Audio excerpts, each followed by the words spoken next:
In 1986, Margaret Thatcher's popularity, which had been buoyed by her leadership during the Falklands War, was beginning to wane.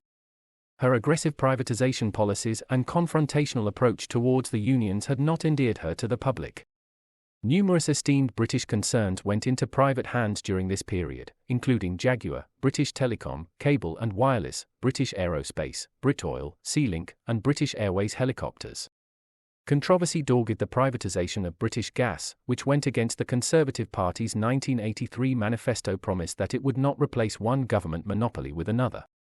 Meanwhile, plans to privatize associated British ports, formed out of rail and canal companies nationalised in 1947 by Clement Attlee's post-war Labour government, and Royal Ordnance, the last of the government's defence holdings, signalled that an era was ending. The government was also plagued by the Westland Affair, where Mrs. Thatcher leaned on her government to allow Britain's last helicopter manufacturer, Westland, to merge with an American company instead of a European one. 2 cabinet grandees resigned, and her own survival as Prime Minister briefly appeared in question. Accusations flew that she was going soft on defence and ignoring strategic British industries. Amidst this challenging political climate, Mrs. Thatcher embarked on campaigning for an unprecedented third term.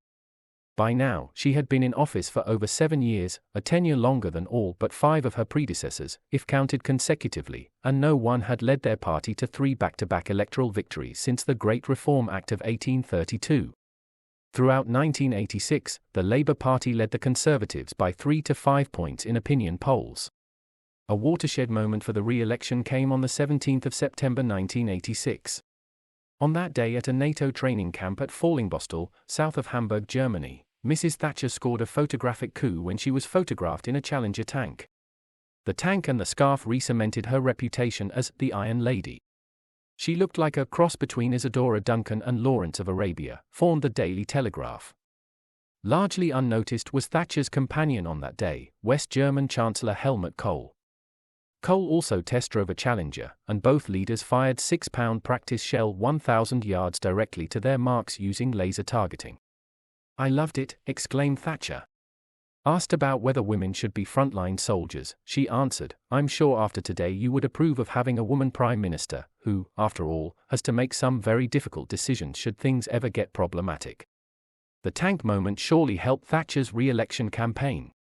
By late October, the Conservatives were inching past the Labour in the polls, a lead they would maintain for the next 8 months. A strong defence was now a key cornerstone of the Conservatives' electoral strategy, especially after the Labour leader Neil Kinnock acknowledged that Labour's strategy in the event of a Soviet invasion would be, "Using the resources you've got to make any occupation totally untenable." Mrs. Thatcher pounced on it as a programme for defeat, surrender, occupation, and finally, prolonged guerrilla fighting. "I do not understand how anyone who aspires to government can treat the defence of our country so lightly." She won handily, becoming the first person since the Earl of Liverpool in 1820 to lead a party into 3 successive electoral victories.